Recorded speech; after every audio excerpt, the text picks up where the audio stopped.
The message came at 6:14 a.m., just as I was making coffee. Bank warning. $60,000 is missing. At first I thought it was a mistake, a glitch maybe, but when I checked my account the numbers didn't lie. My balance was nearly zero. My rent was due in 3 days. My stomach turned cold. I called the bank, my voice shaking, and they told me something that stopped my breath completely. The charges were made under my name, first-class tickets, 5-star resort luxury spa bookings, all to the Caribbean. But here's the thing. I haven't been on a vacation in 15 years. Then I saw the last transaction description family package booked by Emily Grant, my daughter-in-law, the woman who once hugged me at Thanksgiving and called me dad. She'd copied my card, used my money to fund her parents' dream vacation while I struggled to keep the lights on. When I confronted my son, he told me to let it go, that it was just money. But this wasn't just money. It was betrayal. It was theft. What Emily didn't know was that the bank had surveillance footage, digital fingerprints, and one transfer that tied directly to her account. By the time she stepped off that beach tan and smiling, she had no idea what was waiting for her back home. Stay with me, because this story doesn't end with debt. It ends with justice. My name is Edward Grant. I'm 67 years old, a retired accountant from Portland, Oregon. I spent 40 years balancing numbers for other people, and the last 5 learning how to live without the woman who made every number matter. My wife, Helen, passed away 3 years ago, and since then I've lived quietly, modestly, in the small home we built together after the children moved out. My days had fallen into a gentle rhythm: coffee at dawn, morning walks through the neighborhood, bills paid on time, and a sense of fragile order that I mistook for peace. That illusion ended at exactly 6:37 a.m.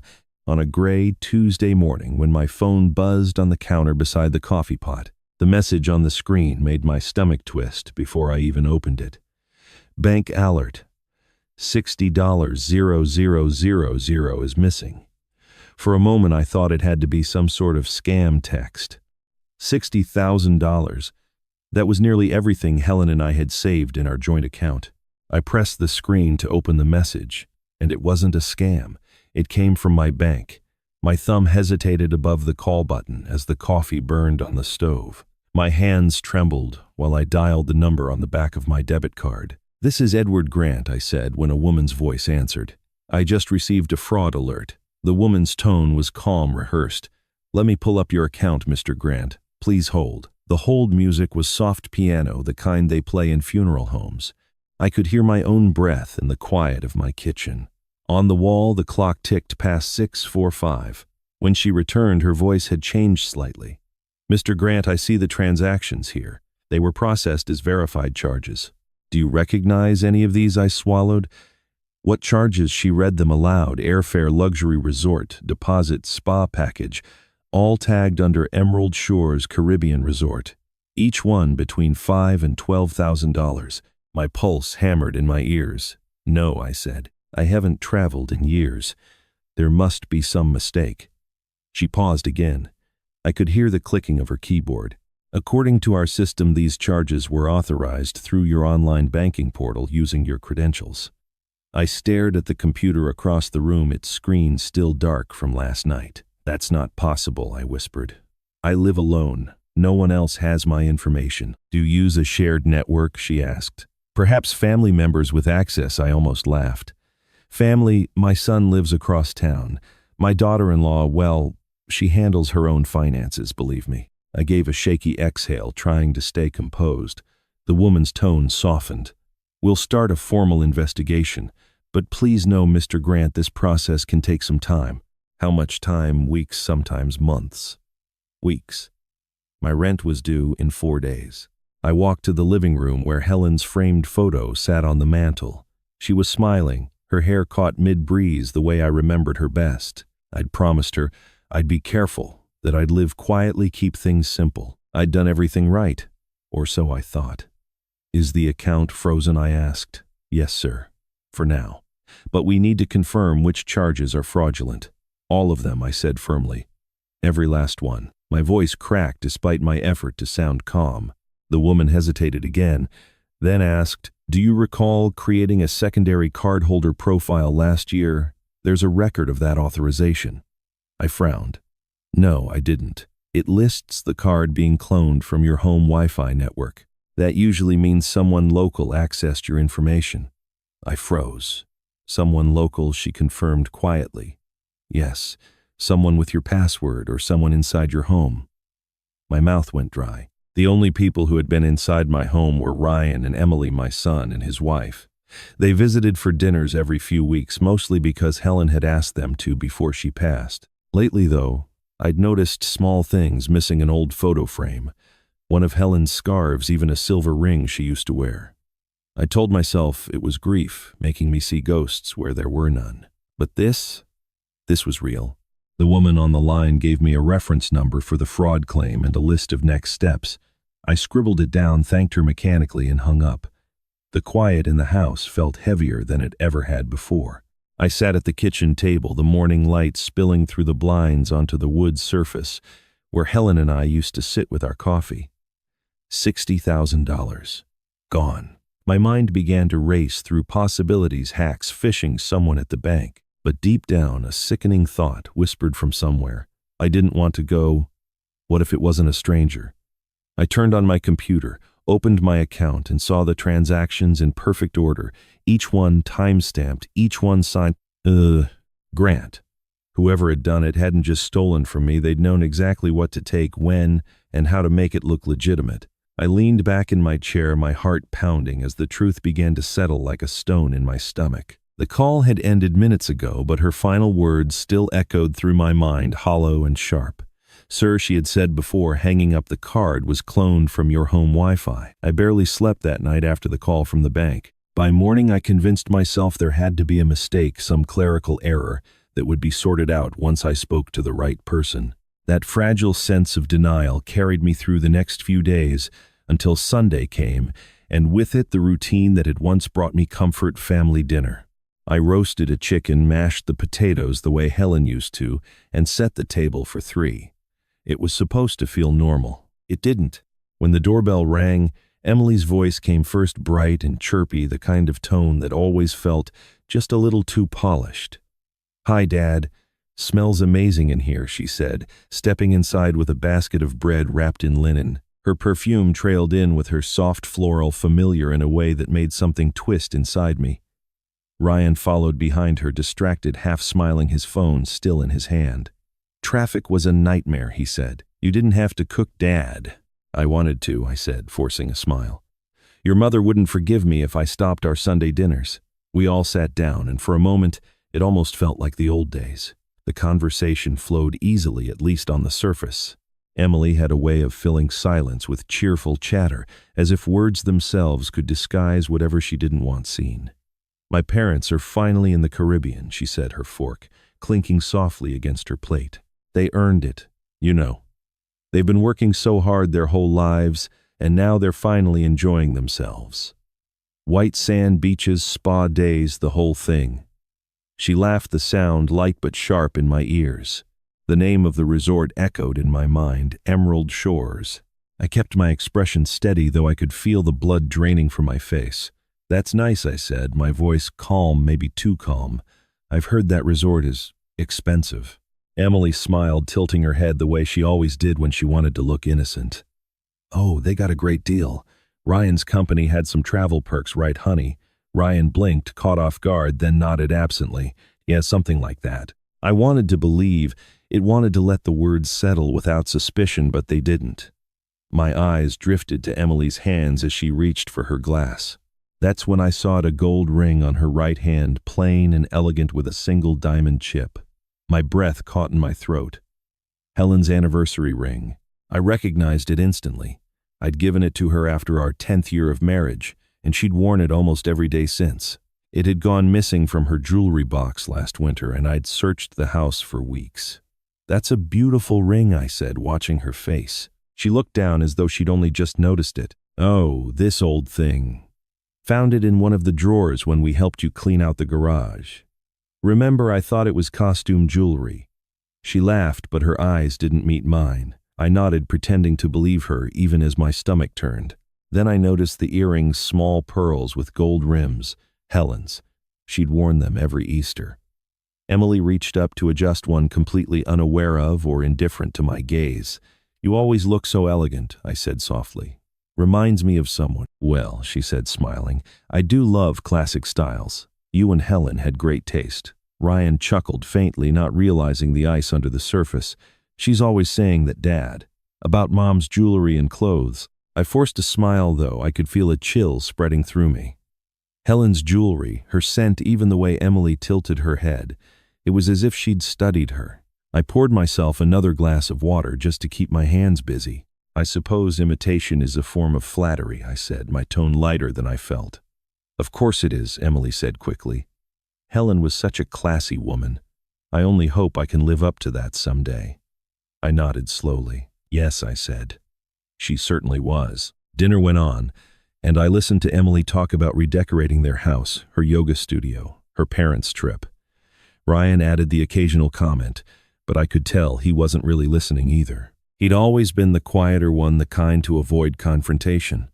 I wondered if that was still true, or if he simply didn't see what I was beginning to see. After dessert, Emily stood to gather the dishes. "You rest, Dad," she said, flashing that practiced smile. "I'll take care of this." I watched her move around the kitchen, humming softly, slipping plates into the sink. The melody was familiar, Helen's favorite tune from an old Sinatra record. My throat tightened again. When they finally said goodnight, Emily hugged me. "You're the best, Dad," she whispered. Her hair brushed my cheek, leaving behind that faint, unmistakable scent. I stood at the doorway as they walked to their car, her laughter floating back through the cool night air. The door clicked shut, and for a moment the house was silent again. Then a soft gust came through the open window, carrying the same fragrance across the room, Helen's perfume, delicate and haunting exactly as it used to be. I closed my eyes, and for the briefest moment, I could almost hear her voice. That night, the smell of Helen's perfume lingered in my mind, long after Ryan and Emily drove away. I sat by the window until the moon slipped behind the clouds, wondering if grief could still play tricks after all these years. Maybe I was imagining things, the ring, the earrings, the perfume, but a quiet voice inside me whispered that I wasn't. I tried to shake it off and went to bed, but sleep came only in fragments, restless and shallow. The next morning I poured myself a cup of coffee and opened my laptop to pay the bills. The rent was due, and I liked to keep things settled before the first of the month. It was one of those habits Helen had drilled into me: handle the little things before they become big things. I smiled faintly at the thought as I logged in, only to feel the same knot tighten in my stomach. The balance was still frozen, the investigation still pending. I checked the secondary account I kept for monthly expenses, barely enough left to cover groceries. I tried another card, declined, then another, declined again. I stared at the screen as if I could will the numbers to change. They didn't. When I called the landlord, I hoped he'd be patient. He wasn't. "Mr. Grant," he said sharply, "you're already behind. I can't hold the property indefinitely. If the payment doesn't clear in 5 days, I'll have to start the process." His tone left no room for sympathy. I apologized, though the words felt hollow. After hanging up, I sat for a long time in the kitchen, the clock ticking louder with every passing second. The house felt smaller than usual, the walls closing in just a little. I'd always thought security came from order, from knowing exactly what was where, what was paid, what was planned. But now everything I'd built, every safety net Helen and I had carefully stitched together, felt like it was unraveling thread by thread. I went upstairs to the bedroom, needing to ground myself somehow, and opened Helen's closet. Her clothes still hung neatly inside, pressed and arranged by color just as she'd left them. I hadn't been able to move them. Her scent had faded from the fabric long ago, but opening that door always brought a quiet comfort, as though she were still part of the house. This time, though, something was wrong. The hangers weren't evenly spaced. 7 gaps stood out like missing teeth in a perfect smile. I counted twice. 7 dresses gone. My first thought was absurd. Maybe I'd taken some to donation months ago, but I hadn't. Helen's clothes were sacred to me. I reached for one of the remaining dresses, the green one she wore the summer we drove to Crater Lake, and pressed the sleeve between my fingers. The fabric was cool, untouched by time, but the sight of those empty hangers made my stomach twist. I sat down on the edge of the bed, trying to make sense of it. Who would take them? Why? My eyes fell on the jewelry box sitting on the vanity. I opened it, though I already knew what I'd find. The compartments were mostly empty.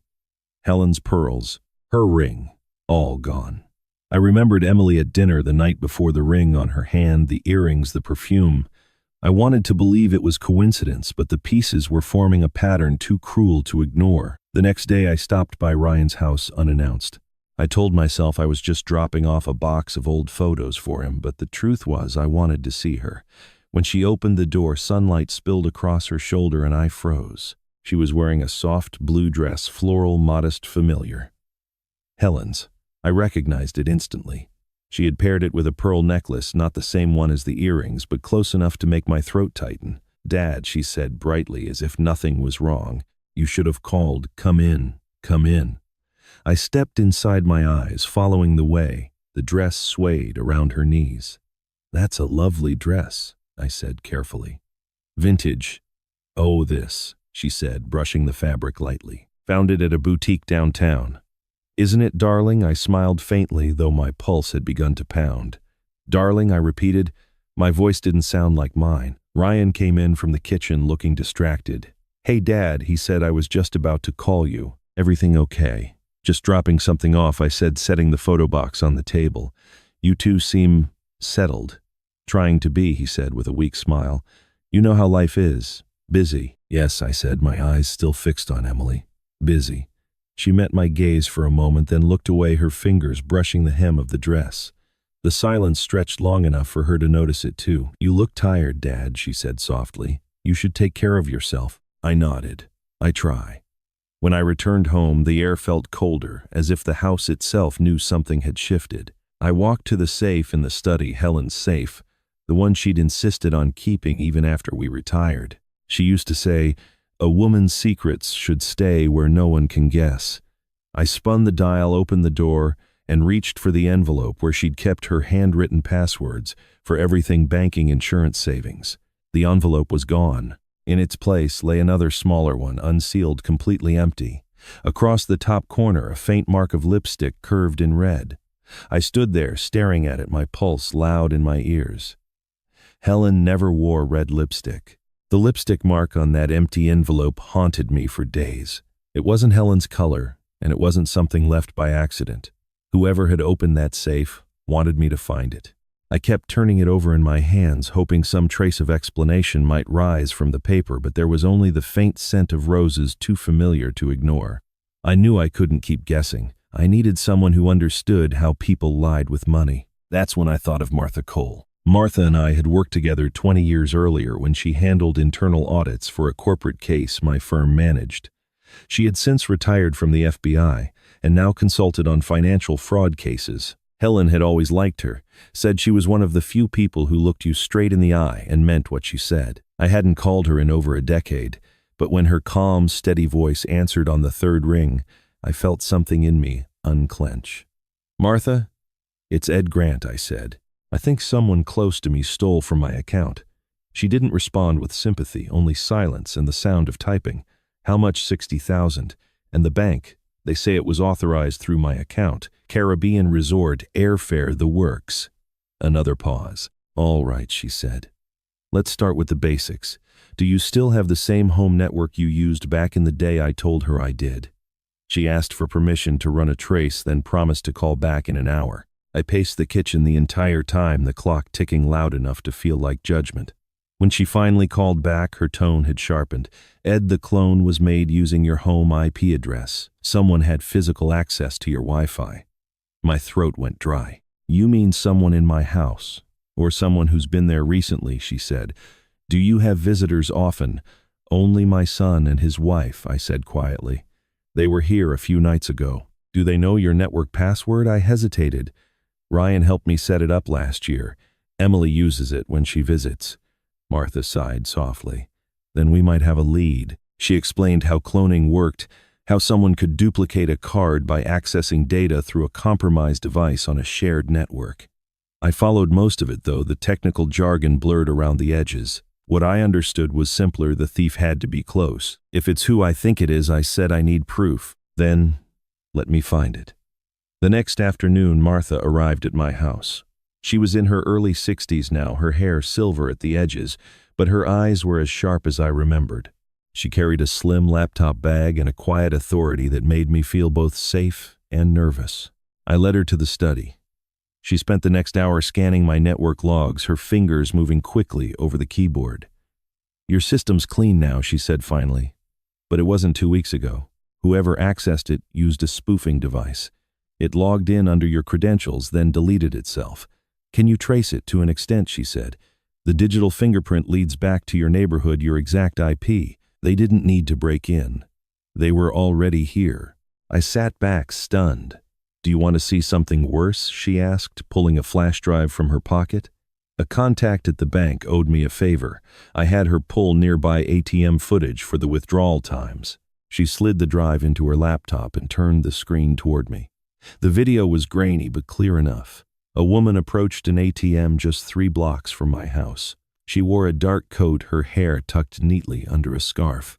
She withdrew cash, turned slightly toward the camera, and looked up. My breath caught.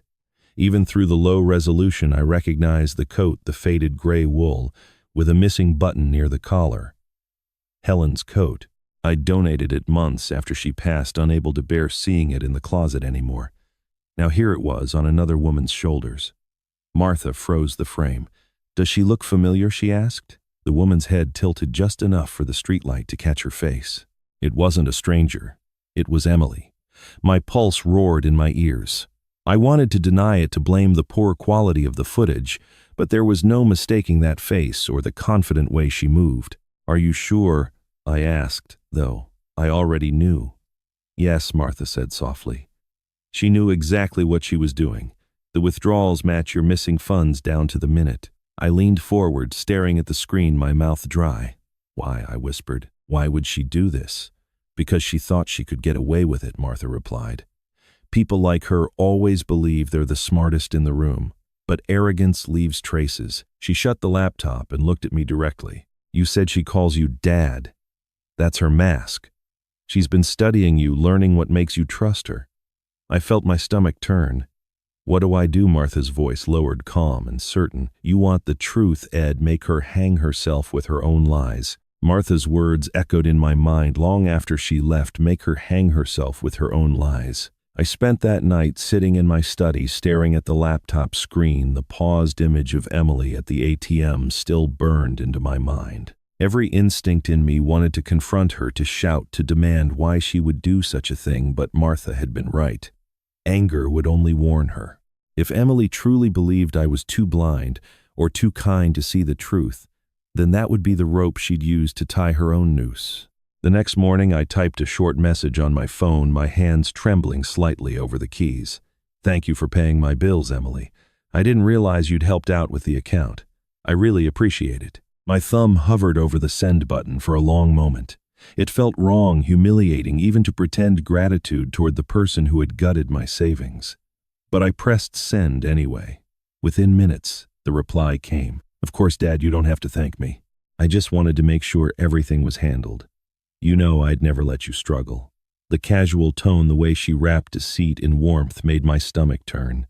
She added a heart at the end of her message. I stared at it, wondering if it was meant to mock me. Martha arrived later that afternoon.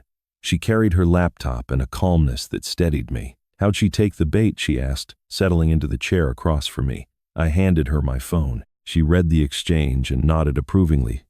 "Good. She thinks you're still trusting. That's what we need." I frowned. "And what exactly are we doing?" "You're going to keep playing the role of the grateful old man. I'm going to install monitoring software in your account. It'll track every login, every device that accesses it. Is that legal?" "With your permission, yes," she said. "Think of it as insurance. The next time she touches your money, we'll know instantly." I hesitated, but then nodded. "Do it." Martha spent the next hour working quietly. I watched her fingers move with the same precision she must have used back when she was with the Bureau. "You'll get automatic alerts now," she explained. "Any unusual activity, even if she's using a cloned device, will be traced." "And what do I do until then?" I asked. "You do nothing," she said. "Act normal, keep her close, make her feel safe." I couldn't help but laugh bitterly. Safe. That's what Helen used to say about this house. that it felt safe. She was right, Martha said softly. We're just making sure it's safe again. After she left, the house felt even quieter than before. I kept checking my phone for messages that wouldn't come. By evening, I'd convinced myself I was imagining everything, that maybe this had all gone too far. Then the phone buzzed again. It was Emily. Dad, I was thinking of stopping by tomorrow to help you sort through Mom's things. It's been so long, and I know she'd want me to help you. I stared at the screen, reading the words twice. Helen's things, the last untouched part of her life. I typed back slowly. That would be nice. It's time someone looked through them. I didn't tell Martha. Something in me wanted to see what Emily would do when she thought no one was watching. The next morning, Emily arrived with her usual brightness, a smile so wide it could fool anyone who didn't know better. You look tired, Dad, she said, brushing a stray hair from her face. Have you been sleeping? Not much lately, I admitted. Too many things on my mind. She patted my shoulder. You worry too much. Let me take care of things for a while. We went upstairs to Helen's closet. I watched as she opened the door, her eyes lighting up like someone stepping into a boutique.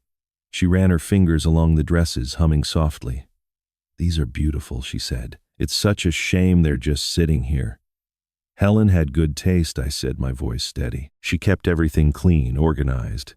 You two really built something lovely together, Emily said, smiling faintly.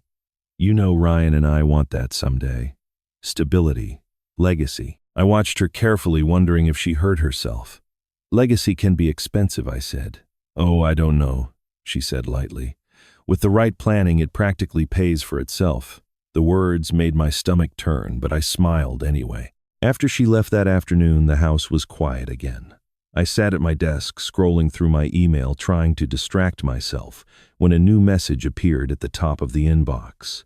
The subject line was blank. The sender's address was a string of random letters and numbers. Against my better judgment, I opened it. There was only one line inside, written in plain black text. She's not done. She's coming for your house next. The email warning about my house kept me awake all night. I reread it so many times the words began to blur, but the meaning stayed sharp as a blade. She's not done. She's coming for your house next. It was anonymous, but it didn't need a name. I knew exactly who she was. The next morning, as I sorted through the mail, an official envelope stood out, heavy cream paper embossed seal from the county registry office. My hands trembled as I opened it. Inside was a formal notice of title change. According to the document, ownership of my home was being transferred to a company called R&E Holdings, LLC. My breath caught when I saw the initials. Ryan and Emily. I read it 3 times, unable to comprehend how something like this could even happen without my consent. My name was listed as the previous owner, the signature at the bottom, a perfect imitation of mine. For a few seconds, I just sat there staring at it, trying to breathe. Then anger replaced confusion. I grabbed my phone and called Emily. She answered on the second ring, her voice chipper as ever. Hi, Dad. Everything okay? I just received something strange in the mail, I said, trying to keep my tone level. It says my house was transferred to a company, R&E Holdings. Do you know anything about that? There was a pause. Then her voice softened, switching into that sugary concern she used whenever she was cornered. Oh, Dad, that must have gone out early. I was going to tell you. It's just a little paperwork thing Ryan and I set up. It helps reduce inheritance tax, you know, for when, well, someday. Inheritance tax, I repeated slowly. You filed to transfer my house into a company without asking me. It's just for protection, she insisted. Everyone does it these days. It's all legal. Ryan handled the details. My jaw clenched so tight it hurt. Put him on the phone. He's in a meeting, but Dad, please don't be upset. We only wanted to help. She sniffed softly, and I could almost hear her wiping fake tears. I thought you'd be happy we're thinking ahead. It's about family, not money. Family, I said quietly. Right. I hung up before she could say anything else. My hands were shaking, but I didn't know if it was rage or heartbreak. The worst part was the mention of Ryan. I hadn't even considered that my son might have signed off on this.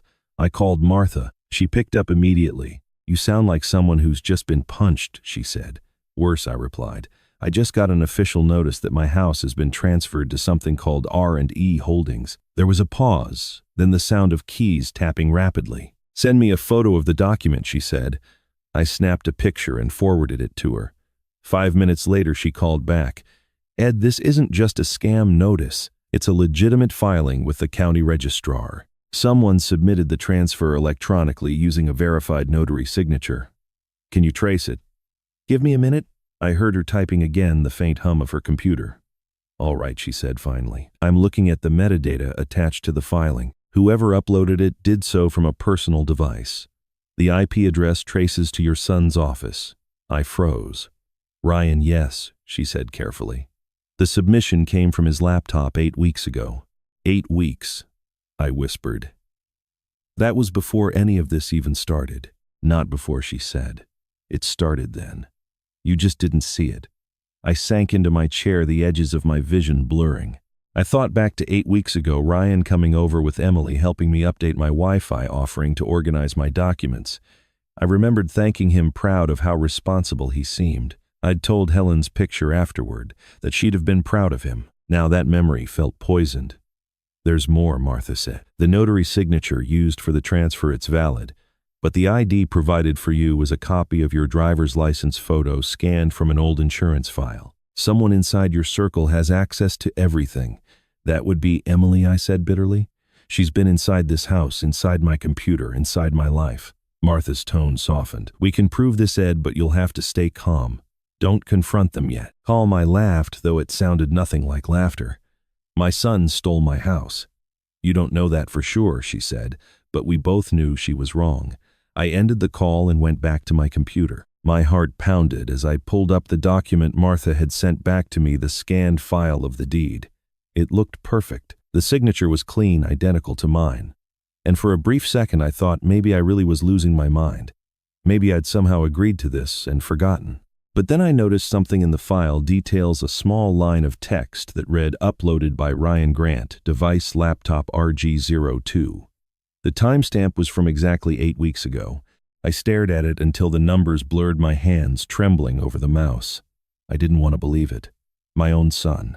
My Helen's only boy, the one she used to call her heart, walking outside her body. The betrayal was so complete, so precise, it almost felt clinical. The document sat open on my screen, that timestamp glowing like a wound I couldn't look away from. I couldn't move for a long time after seeing the timestamp on that file. 8 weeks. That was before I even knew anything was missing. Before the calls, before the fake tears, before the perfume. My own son had started this. I sat at my desk staring at the computer screen until my eyes blurred the glow of Ryan's name burning into my vision like a wound that wouldn't close. I tried to tell myself there had to be another explanation, that maybe she'd tricked him too. Maybe he hadn't understood what he was signing. But deep down I knew Ryan. He was smart, careful, the kind of man who read every contract twice. He knew. My phone buzzed on the desk, pulling me back. It was Martha. Ed, she said when I answered, her voice low and steady. I dug a little deeper into your son's records. I think you should sit down. I already was. Ryan's company has been in trouble for months. He's leveraged nearly everything he owns. Loans, credit lines, unpaid invoices. The timing matches the transfer of your deed. You're saying he did it to pay his debts. My voice sounded hollow. That's part of it, she said. But he didn't do it alone. Emily's the one who orchestrated it. She helped him file the paperwork, probably convinced him it was just a formality to protect family assets. I swallowed hard, the air in my chest turning heavy. How can you be sure? Because the metadata from the submission lists 2 separate user IDs, one from Ryan's laptop, one from Emily's tablet. They signed in within minutes of each other. I stood and began pacing the room, my hand pressed to my forehead. He wouldn't betray me like this. Not Ryan. Debt changes people, Ed. And Emily's the kind of woman who finds weakness and makes it work for her. I thought of the way she always spoke for him, finishing his sentences, answering his phone when he hesitated. She'd wrapped herself around him like ivy, twisting tighter until he mistook suffocation for comfort. You're not just fighting her anymore, Martha said quietly. You're fighting your own blood. I didn't respond. There were no words that made sense anymore. The sound of it, the truth of it, cut deeper than I'd imagined possible. I hung up and stood there in the quiet house, the weight of it pressing down like the air before a storm. My mind spun back through every Sunday dinner, every polite conversation, every moment I told myself Ryan was just busy, distracted, tired. I'd mistaken avoidance for love. Maybe he'd been avoiding the guilt. I walked into the living room where Helen's photograph hung above the mantel. She was smiling in that picture, sunlight in her hair, the way she'd looked on our last anniversary. I remembered how proud she'd been of Ryan, how she used to call him the best part of us. I wanted to believe she'd been right. Now I wasn't sure there was any us left. I sat in my chair, the one that faced her picture, and tried to think logically like I had in my working days. Numbers, facts, evidence. The deed had been filed 8 weeks ago. Ryan was in debt. Emily had motive access and the audacity to use my wife's identity as part of their scheme. It was too clean to be coincidence. She'd used him the same way she'd used me. She'd studied our family, learned our habits, and found the cracks to slip through. I remembered the way she'd looked at me that last dinner, smiling, as if nothing had happened, calling me dad, like it meant something. Maybe that was her greatest talent, making her lies sound like love. My phone rang again. It was Martha, her tone clipped but urgent. I ran a background check on Emily's financial activity. You're going to want to hear this. Tell me. She's been moving small amounts from multiple accounts into a joint investment fund under both her and Ryan's names. The house transfer was just collateral. Collateral for what? For a business loan. The company she registered last month, R&E Holdings. It's tied to a private lender known for dealing with clients who can't go through banks. Loan sharks, I said. Essentially. The line went quiet for a moment. Ed, she said softly, this isn't just about greed. This is desperation, and she's using your son's name to mask it. I closed my eyes, the sound of her words sinking in like slow poison. So what do I do now?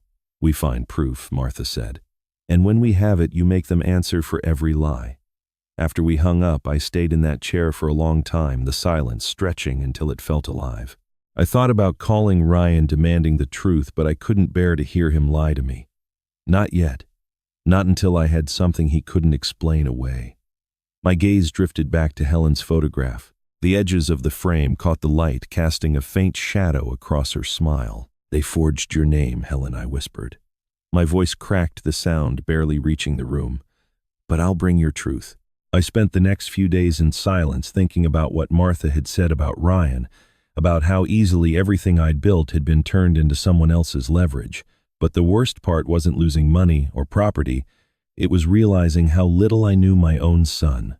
I couldn't sleep without hearing Helen's voice in my head, calm and steady, as she used to be when something broke around the house. Fix it quietly, Ed, she'd say. Don't let them see the cracks. So I decided to fix it quietly. I called Ryan that morning, masking my voice in something close to cheer. Dinner tonight, I asked. Just like old times. Bring Emily. He hesitated, as if unsure whether I meant it, but eventually agreed. Sure, Dad. What's the occasion? No occasion, I said. I just miss family dinners. The words burned in my throat, but I made them sound sincere. I spent the afternoon cooking Helen's old recipes, the ones she used to make on special nights. Roast chicken with rosemary, her mashed potatoes with cream and apple pie for dessert. The smells filled the house like ghosts of better years, and for a moment I almost convinced myself she might walk in, wipe her hands on her apron, and tell me I'd done it all wrong. By the time they arrived, the table was set exactly as Helen used to like it. Candles lit, cloth napkins folded neatly, her old silverware gleaming in the low light. Emily walked in first, her voice as bright as ever. Oh, Dad, this looks wonderful. You didn't have to go to all this trouble. She leaned down to kiss my cheek, and again that faint, haunting scent brushed my senses, Helen's perfume. Ryan followed, looking tired, eyes shadowed. He kissed the top of my head absently, like someone fulfilling an obligation. You okay, Dad? Better now? I said, smiling. Let's eat before it gets cold. The first few minutes passed in the kind of strained politeness families are experts at performing. Emily filled the space with her chatter about her parents' Caribbean trip, her yoga studio, some charity auction she was planning. Ryan nodded when necessary, but barely met my eyes. I waited until after the first bite of pie to begin. You know, I said, setting down my fork, I read the most interesting article today. It was about a woman who stole someone's identity. Emily's fork froze midair. Really, she asked, forcing a laugh. That sounds intense. It was. I continued, keeping my tone light. This woman pretended to be someone she wasn't. She used personal documents, even mimicked the person's habits, clothes, signature down to the smallest detail. She fooled everyone, until she didn't. Emily shifted in her chair. That's awful. People like that should be in prison.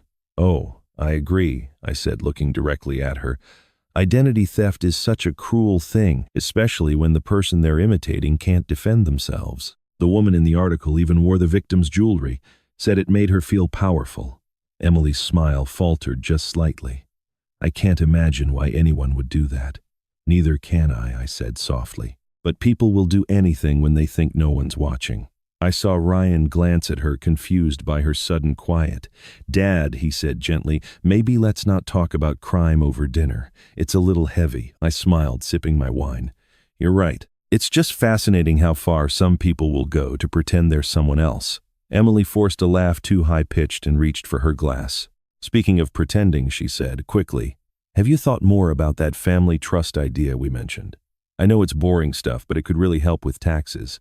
I didn't answer. Instead, I stood up and walked to the corner of the room where the television sat.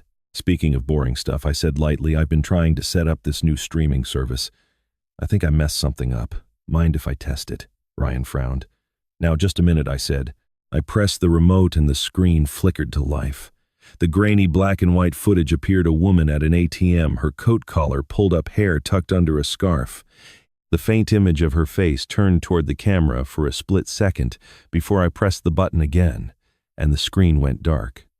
Wrong channel, I said, calmly, setting the remote down. Emily's face had drained of color. Her hand trembled as she reached for her wineglass. Ryan looked between us, confused. What was that? He asked. Just some random footage from a report, I said casually.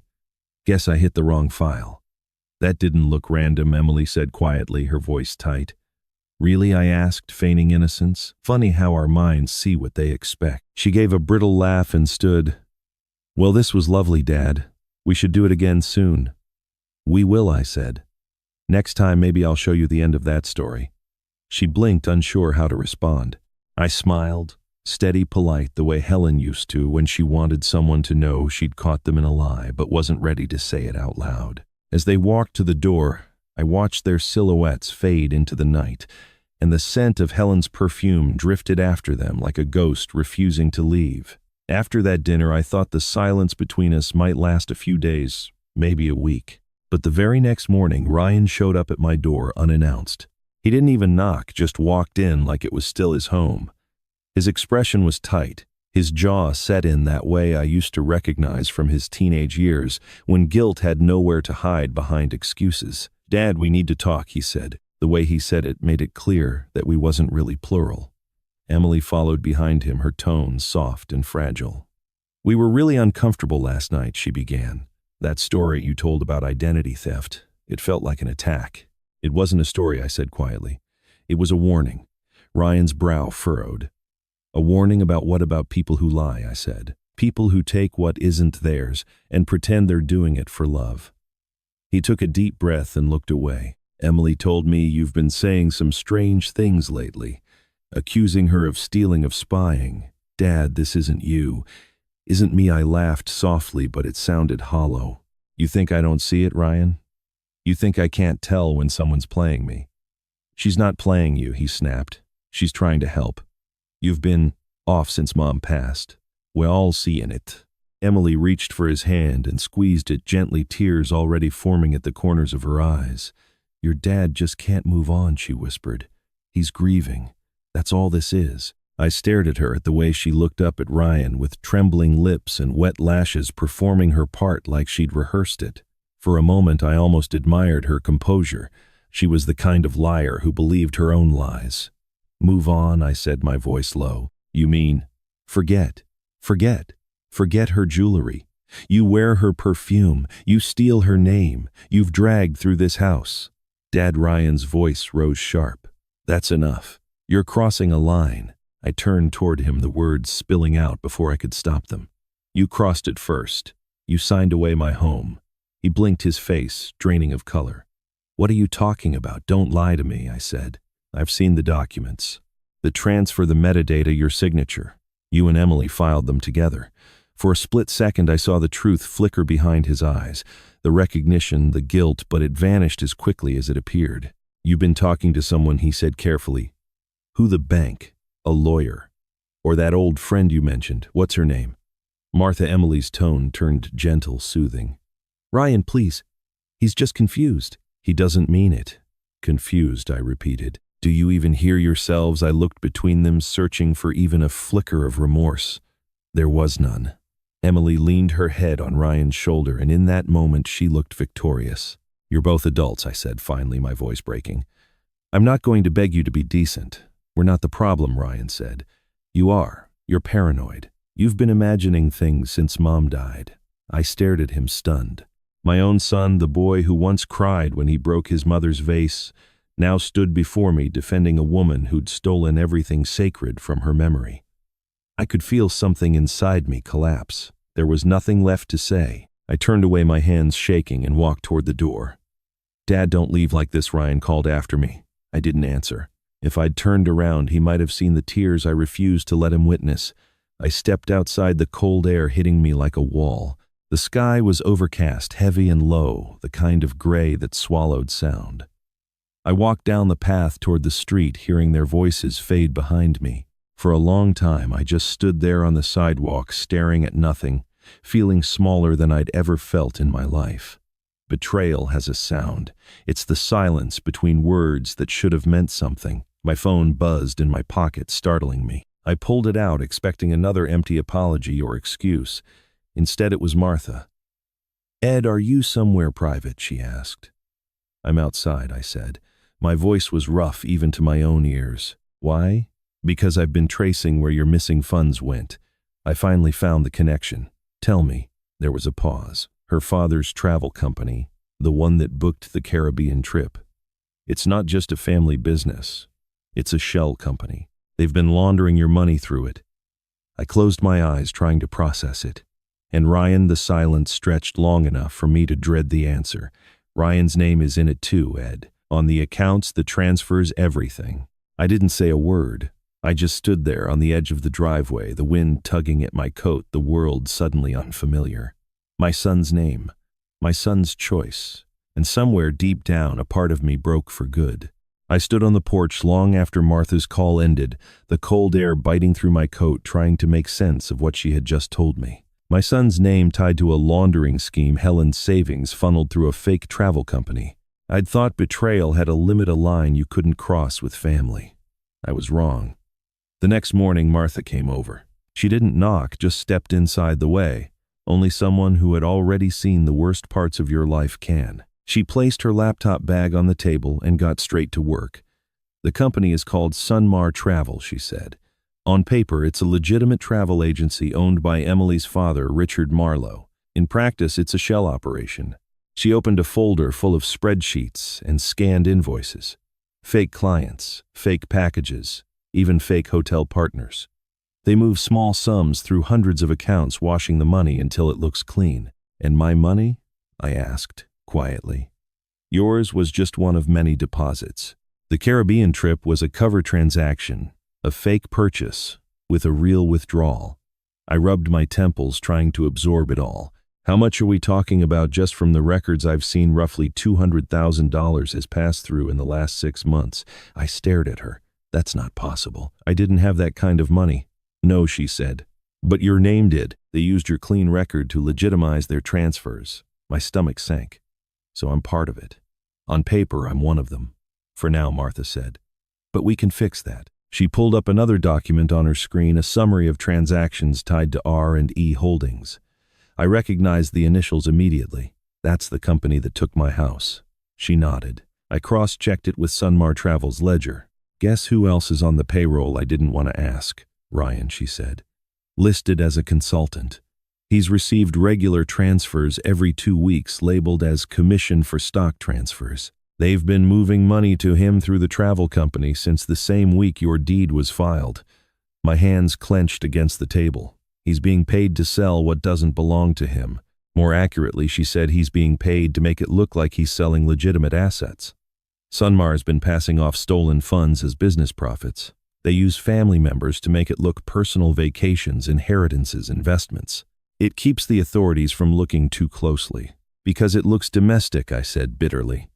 Like a family matter. Exactly, she said. And that's how they hide. I walked to the window, staring out at the yard Helen had loved. She used to plant tulips by the fence every spring. Now the soil looked barren, like even the ground was ashamed to be part of this. How do you know all this? I asked quietly. Martha hesitated. Because I've seen it before. She closed her laptop and folded her hands, her eyes distant. My husband Charles was a financial analyst. 15 years ago, he got caught in a similar scheme. A client used him as a front to hide money. When it came to light, they ruined him, stripped his license, froze his accounts, painted him as the criminal. He tried to fight it, but no one listened. He took his own life a year later. Her voice didn't tremble, but her hands did. I swore I'd never let that happen to anyone else. I didn't know what to say. I wanted to tell her I was sorry, but I sensed she didn't want sympathy. She wanted purpose. So you're helping me because you see him in me, I said. She shook her head. No, Ed. I'm helping you because no one helped him. I met her eyes. There was something fierce there, something that felt older than justice. Revenge maybe, or redemption. Then we make this count, I said. We bring them down. We will, she said. But you need to stay one step ahead. Emily thinks she's still controlling the narrative. Let her. The more she believes you're broken, the easier she'll slip. And Ryan, I asked, my throat tight. If he's in deep, he'll have to choose which side to fall on. Just make sure you're standing when he does. I nodded slowly. My mind was already moving, not with anger now, but with something colder, strategy. I looked at the files on the table, at the web of names and numbers connecting my son's life to a network of lies. You said they move fake money through fake companies, I said. Yes. Then what happens if the company they're stealing from doesn't exist? Martha frowned. What do you mean? I looked at her, the plan forming, even as I spoke. You said she steals because she believes no one's watching. So let's make her watch. Let's make them steal what doesn't exist. I didn't sleep the night Martha and I built the plan. Every time I closed my eyes, I saw Ryan's signature on those fake documents, Helen's coat on Emily's shoulders, and the house I'd built turning into a pawn on their chessboard. By dawn, I'd stopped thinking about what I'd lost and started thinking about what they didn't know. I still had a chance to end it. Martha arrived just after sunrise, her hair pulled back, her face set, in the same calm determination she used when she'd first told me the truth about her husband. You're sure you want to do this? She asked. Once we start, there's no pretending anymore. They've taken everything but my name, I said. Let's make sure they don't get that too. She nodded and opened her laptop. The fake documents were ready, a purchase agreement for my house stamped and notarized, complete with signatures that looked real enough to pass any casual inspection. The payment section was the bait, $500,000 in supposed escrow, represented by a thick envelope of blank paper, folded around a tracking chip smaller than a fingernail. The chip's active, Martha said. Once they take the envelope, we'll know exactly where it goes. And your contact? I asked. Agent Thompson. We worked together years ago. He's been itching for a clean sting operation since his last case fell through. He'll have a surveillance team ready within the hour. I studied the fake documents one last time, signing my name at the bottom. It felt strange writing something so deliberately false in order to expose a bigger lie. You ever think about how easy it is to make something official? I said quietly. A few signatures, a stamp, and suddenly the truth doesn't matter. Martha gave a half smile. That's why people like Emily get away with it. They know most of the world runs on paper and trust. Then let's give them paper, I said, and take back the trust. She placed the envelope on the dining table near the window in full view from the front door. The afternoon light made it glow faintly, almost like it was calling out to be stolen. Then we waited. We moved to my car, parked down the street, but with a clear view of the house. The FBI team would arrive soon, but Martha didn't want to risk drawing attention too early. She'd set up a live feed from the house cameras to her laptop. The screen split into 4 angles, the entryway, living room, kitchen, and study. It was strange watching my own home like it belonged to someone else. You ever get used to waiting? I asked. Never, she said, eyes still on the screen. The waiting's what makes people reckless. That's when they make mistakes. I nodded. The quiet stretched between us, heavy but not uncomfortable. You really think they'll come themselves? I asked. Not Emily, Martha said. She's too careful for that. She'll send someone she trusts, someone close enough to handle the paperwork but far enough to deny it if it goes wrong. Her father maybe. Or Ryan. The thought made my chest tighten. If it's Ryan, I don't know if I can. You can, she said firmly. You have to. Otherwise everything we're doing means nothing. We watched the house in silence, the soft hum of the laptop the only sound. The hours dragged by the afternoon light shifting to gold, then gray. Martha checked her phone every few minutes for updates from the FBI team. They're in position now, she said. 2 cars at the corner, 1 at the main road. We'll know the second anyone steps onto your porch. I stared at the front door on the feed, the envelope still waiting on the table inside. The idea of baiting my own family made me sick, but it was the only way left to see who they really were when they thought no one was watching. You ever wonder if justice is just revenge with paperwork? I asked suddenly. Martha looked at me surprised. No, she said after a pause. Revenge is about balance. Justice is about proof. Right now, we're making sure there's both. The sky had turned almost dark when it happened. Headlights flickered down the street, slowing near my driveway. A silver sedan I didn't recognize pulled up and stopped. Martha leaned forward, her hand hovering over the radio linked to the surveillance team. We've got movement, she whispered. The driver's door opened. A man stepped out, tall in his 50s, wearing a tailored coat. Even from this distance, I recognized the profile. Richard Marlowe, Martha said quietly. Emily's father. He walked briskly up the path, carrying a briefcase. Every step was confident, practiced. He rang the doorbell once, waited, then rang again. The sound came faintly through the car's speakers from the live feed, a long, clear chime that seemed to echo inside my chest. Then a voice, calm and businesslike, drifted through the microphone on the porch. I'm here for Mr. Grant's property documents. Through the windshield, I watched Richard Marlowe standing at my front door, his hand still resting on the frame after the second ring. He looked calm, like a man used to getting what he came for. Martha gave a small nod toward me. This is it. Stay steady, Ed. Don't show your hand. I opened the car door and walked slowly back to the house, my pulse loud in my ears. Richard turned when he saw me, his expression a perfect balance of charm and arrogance. Mr. Grant, he said warmly, extending a hand as if we were business partners. Pleasure to finally meet you in person. Likewise, I said, keeping my voice even. I hear you're here for the property documents. Yes, he said, smiling easily. Emily mentioned you were finalizing the transfer. I'm acting as the intermediary for R&E Holdings and Sunmar Travel, just routine paperwork. The words hung in the air, casual but deliberate. He wanted me to know who he was and what he represented. You run Sunmar? I asked, feigning curiosity. My daughter and son-in-law have spoken very highly of you. I oversee operations, he said proudly. We've done well for ourselves over the years. Family business, you know how it is. I do, I said softly. Family means everything. I gestured for him to come inside. He followed, looking around with polite interest, like a man appraising something already his. On the dining table sat the envelope, thick and pristine, just where Martha had left it. He noticed it immediately. Ah, you're well prepared, he said, stepping forward. Efficiency, I appreciate that. You'll find everything inside, I said, keeping my tone calm. The signed contract, the payment confirmation, and a few things I think will make this process easier for everyone. Perfect, he said, reaching for the envelope. His fingers brushed the edge, and I caught a faint tremor there, quickly masked by confidence. He slipped it into his briefcase without opening it. The faintest green light blinked on my phone, confirmation from the tracker. Martha and her team would be following his every move from here on out. If you don't mind me asking, I said as he fastened the lock, why all the secrecy? It's not every day someone's house changes hands through a travel agency. He chuckled, smooth and practiced.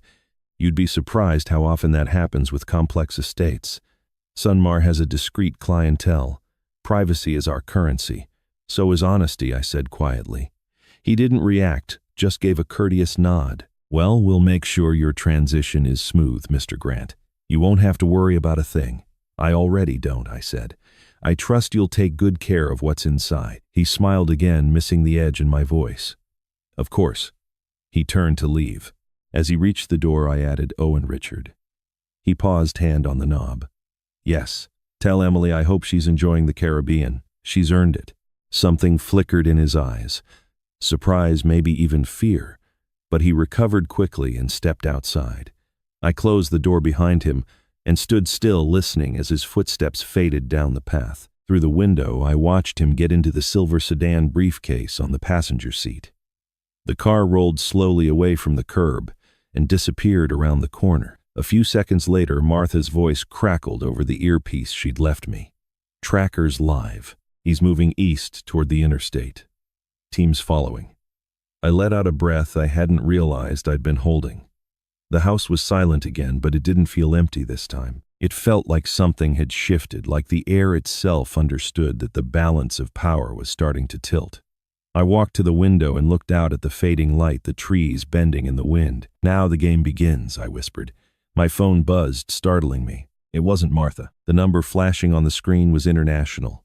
I hesitated, then answered. Dad, Emily's voice came through shaky and higher than usual. "Dad, listen to me, something's wrong." I didn't respond at first. I wanted to hear what she'd say when she thought she still had control. "They're following him," she said, her voice quickening. "My father just called. There's a car behind him, unmarked. It's been there since he left your house." "What did you do?" I stared out the window, watching the empty street. Her words tumbled over each other, frantic and rehearsed at once. "Dad, you have to tell me what's happening," she shouted. "They're following him." "What did you do?" I didn't answer. I just ended the call and placed the phone face down on the table. The silence that followed felt heavier than any sound could have been. Outside, the sky had darkened completely, and in the distance, sirens began to rise. The call from Emily still echoed in my mind hours after it ended. She had sounded terrified, desperate even, but there wasn't an ounce of remorse in her voice, only fear of getting caught. By nightfall, the FBI had confirmed that Richard Marlowe was in custody. The tracker had led them straight to Sunmar's private office, where they found enough falsified invoices to shut down half the operation before midnight. It should have felt like victory, but it didn't. Not yet. Not until they faced me the way they had pretended to love me around a dinner table. So I did what Helen would have done. I invited them home. I called it a reconciliation dinner, a chance to clear the air. Ryan hesitated before agreeing, his voice cautious, but he said Emily needed closure. I told him she'd get it. Martha arranged everything, the guest list, the cameras, and 2 journalists disguised as friends from my neighborhood club. "You're about to expose a criminal network," she told me before they arrived. "You sure you're ready for that?" I looked at Helen's photo on the mantel and nodded. "I'm ready." When the doorbell rang, I was already standing by the dining table. Emily walked in first, pale but smiling, dressed in soft pink like she was trying to look harmless. Ryan followed quiet, his hands deep in his pockets. Behind them came Richard's wife, holding her purse too tightly, and a man I didn't recognize, another partner from Sunmar, introduced as Uncle Neil. I greeted them all, warmly thanked them for coming, and poured the wine myself. "You didn't have to do this," Emily said softly, trying to sound kind. "After everything that's happened, it means a lot that you still want peace." "Peace," I repeated with a small smile. "Yes, that's exactly what I want." Dinner began like any other, full of polite conversation and empty compliments. The roast chicken filled the room with the same scent that used to make Helen hum under her breath. I wondered what she'd think of this moment, our son sitting beside a woman who had stolen her identity, pretending there was still a family left to save. Martha slipped quietly into the background, standing by the living room archway, a calm observer with her laptop open. I caught her eye once, and she gave the faintest nod. It was time. I stood, raising my glass. "Before we continue, I'd like to say something," I began. "I was thinking today about stories, how every family has one. Ours used to be about honesty, about working hard and taking care of each other, but lately it's become something else." Emily smiled weakly. "Dad, you don't have to make a speech." "Oh, but I do," I said, "because this story doesn't belong to me anymore. It belongs to the people who rewrote it." I picked up the remote from the table and pressed play. The television behind me came to life. The first video was the ATM footage, grainy but unmistakable. Emily's face turning toward the camera, Helen's coat around her shoulders. The next file was a voice recording, one Martha had recovered from Ryan's work emails. Emily's voice filled the room, calm and calculating. "We'll transfer the deed through Sunmar. My dad will process the paperwork. He won't even know until it's too late." The room fell silent, except for the hum of the television. Then came the scan of the forged signature, my own name copied in Ryan's handwriting. I turned back to them slowly. Emily's fork had frozen midair, her face drained of all color. Ryan stared at the screen, jaw tight, eyes glassy. Richard's wife reached for her husband's arm, whispering something I couldn't hear. "I don't understand," Emily stammered. "Where did you get that that's not real?" I asked. "It's all real, Emily. Every frame, every word. You built this with precision. You studied me, my wife, my son, until you could mimic every detail. You thought it made you powerful, but it only made you predictable." She pushed back her chair, her breathing quick and shallow. "This is insane. You set us up." "No," I said quietly. "You set yourself up." Ryan finally spoke, his voice breaking. "Emily, what did you do? Don't you dare turn this on me," she shouted. "You signed those papers too. You wanted the money." "Enough," I said sharply. "You can argue about who betrayed who later. For now, just watch." I pressed play one last time. The screen filled with live footage from the FBI raid at Sunmar headquarters. Richard being led away in handcuffs. Boxes of documents seized. It was the end of the game, and she knew it. Emily stood abruptly, knocking over her chair. "This is harassment. You can't do this." She turned toward the door, her voice shrill, her hands trembling. "We're leaving." But she didn't make it that far. The front door burst open before she reached it. Two agents stepped inside, badges, raised their presence, calm but immovable. "Emily Marlowe Grant," one of them said. "You're under arrest for fraud, identity theft, and conspiracy to commit financial crimes." Emily froze, her eyes wide, the last of her composure collapsing. She looked back at Ryan, pleading, but he didn't move. I stood where I was, my voice steady for the first time in months. "Dinner's over." Even after the agents took her away, the echo of that night lingered in my house like smoke after a fire. Ryan had left without a word. The others scattered as the sirens faded down the street. For the first time in months, I sat at Helen's table and let the silence return. It wasn't peace, not yet, but it was honest. Martha called the next morning. "She's gone," she said. "Emily made bail an hour ago and vanished. Her father's cooperation deal gave her a head start." I closed my eyes, exhaustion sinking into my bones. "She won't get far." "Don't be so sure," Martha said. "She's clever, and she's angry." Days passed. The FBI built their case. Reporters called nonstop. Strangers left letters in my mailbox, some kind, some cruel, all curious. But Emily stayed invisible, until one night a week later I saw her again on my computer screen. I was checking updates about the case when a live stream appeared in the sidebar, trending worldwide. There she was, Emily, sitting on a balcony overlooking turquoise water, the glow of her phone reflecting in her sunglasses. The caption read, "Finally free. Number no regrets." My stomach turned. Her voice came through the speakers, light and taunting. "Hi everyone," she said, waving to the thousands already watching. "I just wanted to thank all my supporters. You know, the media loves to twist a story. But guess what? I'm living my best life. The truth always comes out right." She laughed, sipping from a glass of champagne. Behind her, palm trees swayed and the ocean glittered in the fading light. I could see people commenting in real time, hearts floating up the side of the screen. "You go, girl. They're just jealous." Queen of survival, I leaned forward, feeling sick. She was performing again, turning crime into spectacle, shameless as ever. "They think they can scare me," she said. "They can't. I did what I had to do. Everyone does. Some people just pretend they're better at hiding it." Her smile tightened for a moment, just a flicker of nerves, and I recognized it, the same twitch she'd had when she first lied to my face. Martha's voice came through my phone before I could call her. "Ed, turn on Channel 9, she said. "We're tracking her feed." I did. The news anchor was already reporting it. Fugitive Emily Marlowe Grant has surfaced online in a live broadcast, believed to be originating somewhere in the Caribbean. Federal authorities are currently coordinating with Interpol to verify her location. The broadcast cut to a split screen showing the same feed I had open. "She's giving them exactly what they need," Martha said through the phone. Her GPS signals embedded in the metadata of the live stream. Every second she stays online, they're narrowing the radius. I could hear typing on her end, the click of rapid calculations. She's in the Northern Bay area, 10 miles from the hotel where her father was arrested. She's taunting them, I said quietly. She's taunting all of us. On the screen, Emily had begun reading comments aloud, her laugh bubbling through the tropical air. Oh my God, you guys are amazing. Run faster, someone says, very funny. Hide better. Please, I'm not hiding. I'm just moving forward. She tilted her head, that old smug confidence curling her mouth.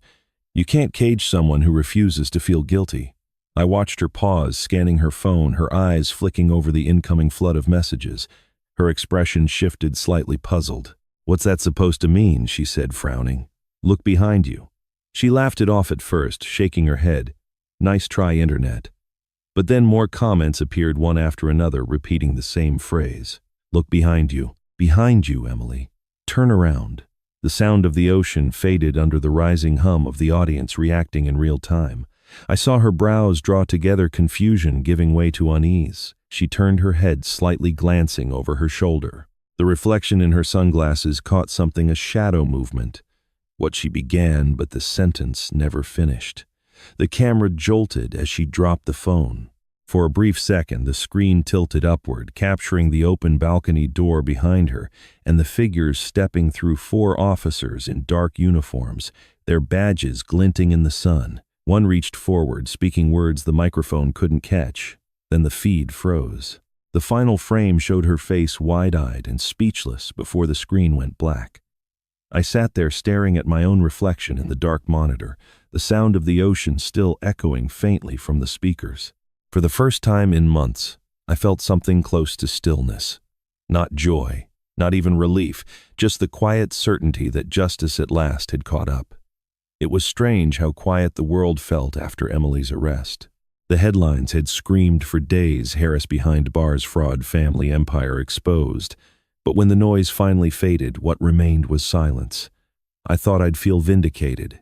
Instead, I felt old. The house was too still. Helen's photograph on the mantel seemed to watch me, her eyes softer now, as if asking whether all this had been worth it. Martha called me a week later.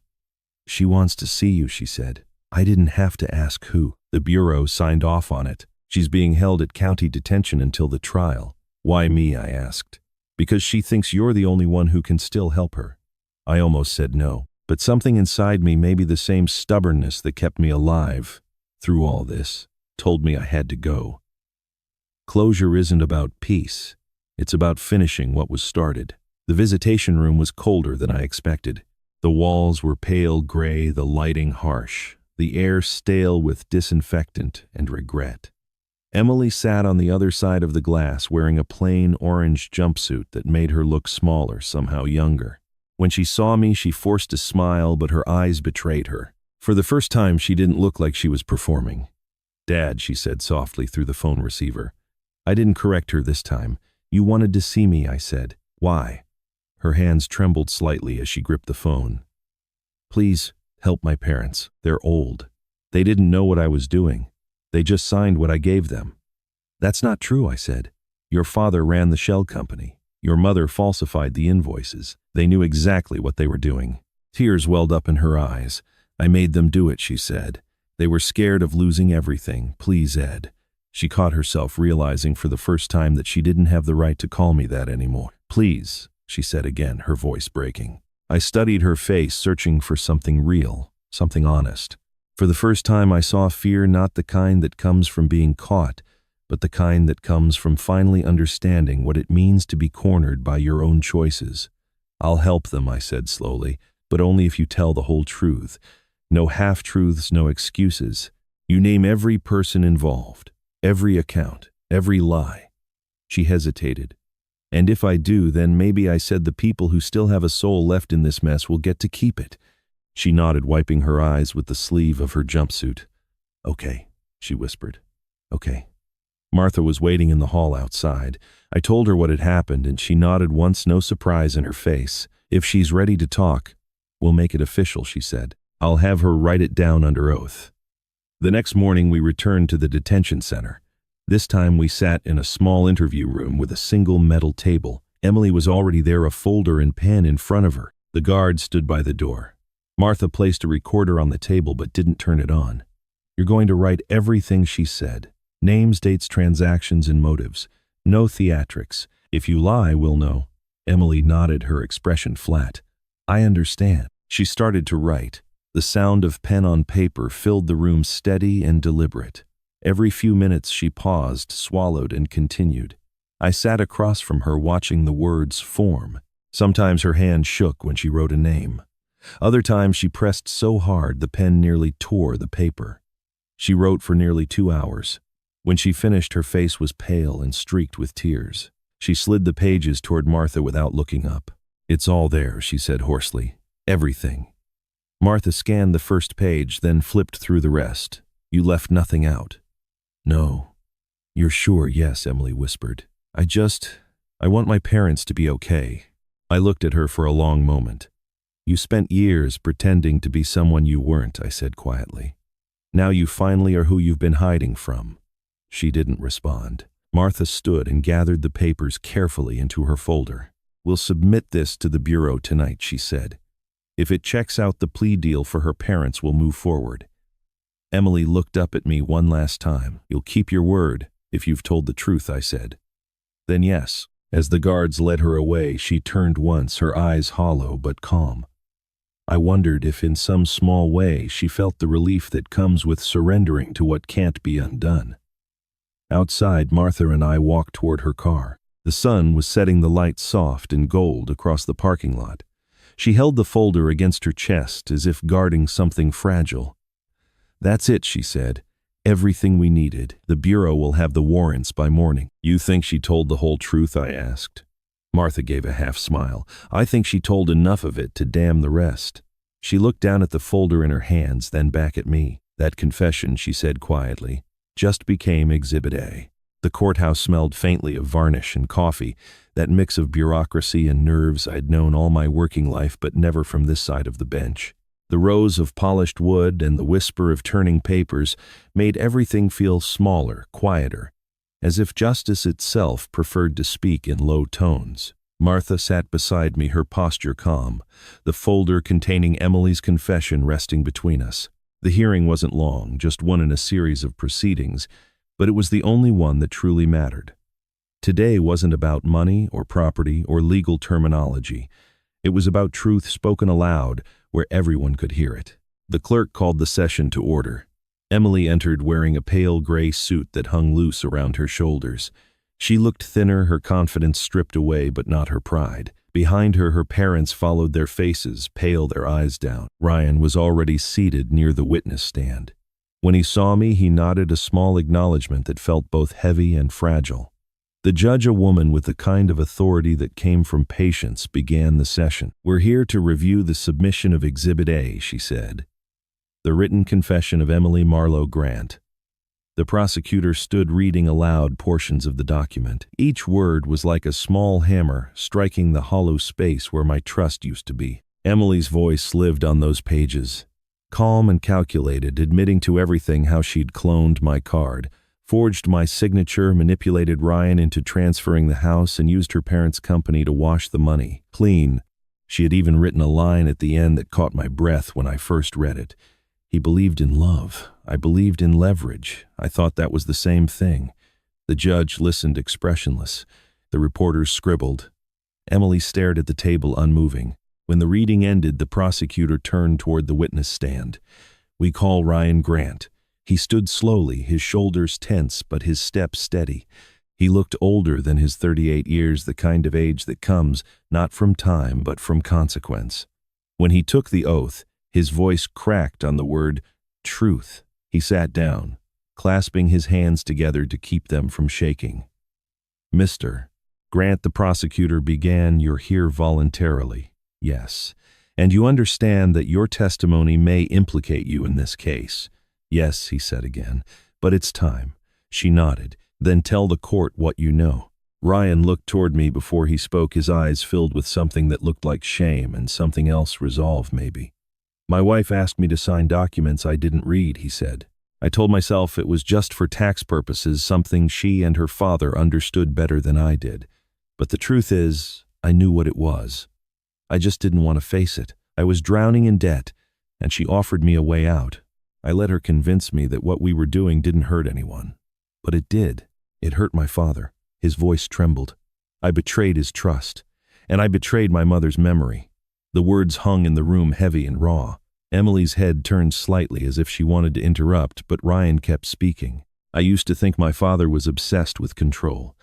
Turns out he was just trying to keep us safe. I see that now, and I'm sorry. For every lie I let stand, for every silence I called peace. The judge leaned forward slightly. Do you regret signing the documents? I regret not burning them, Ryan said softly. A murmur ran through the courtroom. Even the defense attorney didn't object. For a moment, all that existed was the sound of his breathing and the scratch of the stenographer's keys. The prosecutor thanked him and turned to the judge. Your Honor, we submit Exhibit A, along with Mr. Grant's testimony, as irrefutable proof of conspiracy and fraud. The judge nodded. The court accepts the submission. She glanced toward Emily. Mrs. Marlowe Grant, do you wish to make a statement before sentencing? Emily stood slowly. Her lawyer whispered something, but she ignored him. I thought I could fix things, she said, her voice flat. I thought if I controlled everything, no one could hurt me again. But I ended up becoming the person I hated most. She looked at Ryan, then at me. I don't expect forgiveness. I just want this to end. The judge regarded her for a long moment before speaking. You've caused great harm to those who trusted you. But the court recognizes your cooperation and confession. She lifted the gavel slightly. Emily Marlowe Grant, you are hereby sentenced to 8 years in federal custody for fraud, forgery, and conspiracy. Richard and Lillian Marlowe are sentenced to 5 years each. The gavel struck. The sound echoed like thunder, final and undeniable. Reporters rushed for the door. Emily's parents were led away first, then her. Ryan stood still, tears glinting in his eyes. I didn't move. I didn't clap or cry or speak. I just breathed. Justice didn't feel like triumph.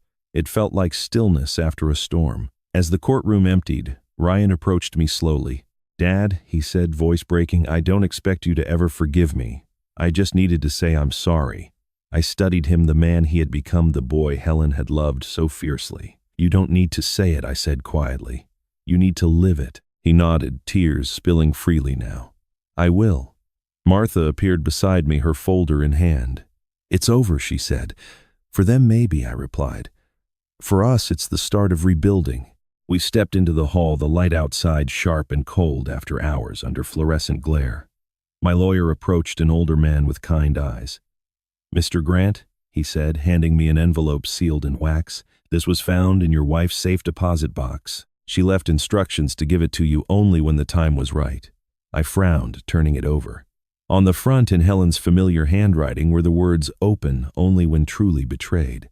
I stood there for a long moment, the weight of it heavy in my hand, as though she'd known this day would come. I didn't open it, not yet. Some truths, I thought, wait for the right kind of silence. I sat at the kitchen table long after the courthouse lights had faded from my mind, the envelope resting in front of me like a living thing. Helen's handwriting stared up at me, steady and graceful as it had always been. Open only when truly betrayed. The words carried a weight I hadn't been ready for until now. I traced the edge of the wax seal with my thumb, remembering how she used to write notes in the margins of her books, how even in her final months she refused to let fear make her careless. When I finally broke the seal, a small USB drive slid out onto the table. For a moment I just stared at it, half afraid that if I plugged it in I'd lose her voice forever. But curiosity, or maybe longing, got the better of me. I turned on my laptop, inserted the drive, and waited. The screen flickered, and then she appeared. Helen. Her hair was shorter than I remembered, silver at the edges, her face thinner, but her smile exactly the same. Edward, she said, her voice soft. But sure, if you're watching this, then it means life has tested you in ways neither of us could have planned for. She paused, her eyes glimmering with the kind of knowing that only comes from love. I've always trusted your judgment, but I also know how much you trust people you care for. Sometimes too much. I swallowed hard, leaning closer to the screen. There are documents, she continued. Proof of everything we built. The real will, the original records, everything in your name and mine. I left you a key. It's in the Bible, page 47. She smiled again, a little sadly. If someone has tried to take what we made together, don't fight them with anger. Fight them with truth. And when it's over, promise me you won't let the bitterness stay. The world still needs the best parts of you." The video ended with her looking straight into the camera, lips parting as if to say one more thing, but the frame froze before the words could come. I sat there in silence, the hum of the laptop filling the room, and for the first time in a long time I cried without shame. When I finally composed myself, I stood and walked to the bookshelf. Helen's Bible sat exactly where she'd left it, between her gardening journals and the old family album. I turned to page 47, and there it was, a small brass key taped neatly to the margin beside a verse about faith surviving through trial. My hands shook as I pulled it free. The next morning I went to the bank. The clerk recognized me from years ago and led me to the vault with quiet respect. Inside I found Helen's safety deposit box untouched since the year she passed. When I turned the key, the metal clicked open with a sound that felt both final and freeing. Inside was a single folder tied with a blue ribbon. The papers were perfectly preserved: the original deed to our home, our joint financial records, and a notarized copy of Helen's will, signed and dated years before her illness. On top was a handwritten note. "For Edward, if anyone ever questions what's yours, this will answer for you." Beneath the documents was a second sheet, her handwriting again. "And when the truth is safe, do something good with it." By the time I left the bank, the weight in my chest had shifted. It wasn't anger anymore. It was purpose. That night I called Martha. "You ever hear of something called the Helen Foundation?" I asked. She sounded puzzled. "No. What is it?" "It's what I'm starting," I said. "A fund for seniors who've been conned, coerced, or forgotten.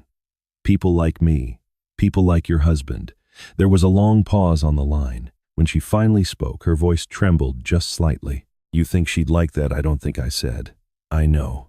Over the next few weeks, I filed the paperwork, transferred what money I had left, and set up the trust. I even used Helen's old office downtown, the one she'd decorated herself before retiring. The first grant went to a widow in her 70s who had lost her savings to a fake contractor. When she hugged me and whispered, "Thank you," I felt something loosen in me, something I hadn't realized was still tied to grief. Healing doesn't come all at once. It comes in small, quiet acts of restitution. Months passed. Ryan visited, sometimes helping with the foundation. We spoke little about the past. Maybe one day we would, but for now, silence. Was forgiveness enough? Then one morning, as I was sorting through the foundation's mail, a package arrived without a return address. Inside was a small canvas wrapped in brown paper. I unfolded it carefully. It was a painting. The sea stretched across the frame, turquoise, endless, familiar. The Caribbean. The brushstrokes were delicate, almost childlike, but unmistakably hers. In the corner, signed faintly in pencil, EMG, Emily Marlowe Grant. Across the bottom of the painting, in thin, wavering script, were 6 words: "Forgive me, not yourself." I stared at it for a long time. Outside, the sun was rising over the city, the light touching the edges of Helen's photo on the desk. I didn't know if forgiveness was something I could give her. But as I looked at that sea, calm and bright and impossibly far away, I realized it might not matter. Maybe forgiveness wasn't about freeing the other person. Maybe it was about freeing yourself from them. Evening had settled over the house by the time I came home. The air outside carried the quiet of late spring, the kind of stillness that makes every sound sharper, every memory louder. Inside, the living room looked almost exactly as Helen had left it. Her photograph sat by the window, the last light of the day spilling across her face like a benediction. For months, I'd imagined this moment, the house safe. The truth restored, the noise of betrayal finally quiet. Yet as I set down my coat and loosened my tie, the silence didn't feel peaceful. It felt expectant, like something waiting to be finished.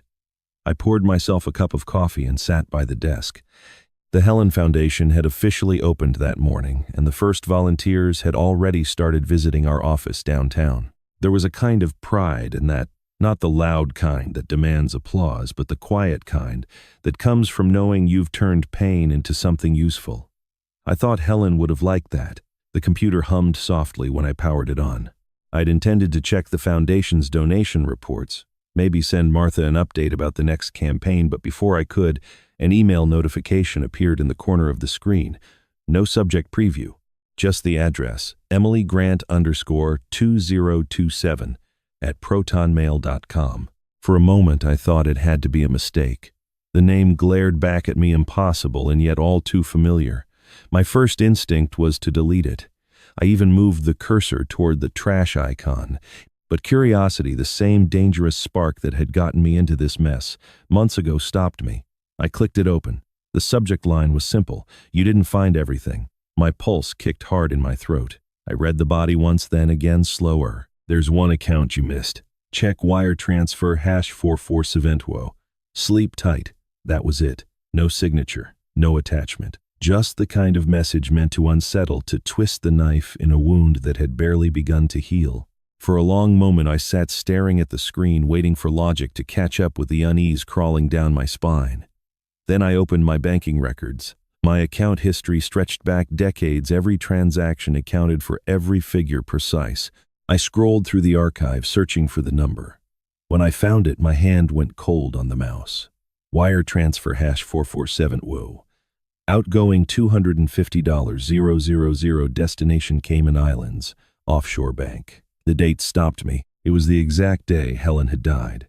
I leaned back slowly, trying to steady my breathing. At first I thought it had to be a glitch or some clerical error, but the transaction ID was genuine. It bore my name, my authorization code, my signature. I remembered the hospital that morning, the sound of machines, the way her hand had felt small in mine.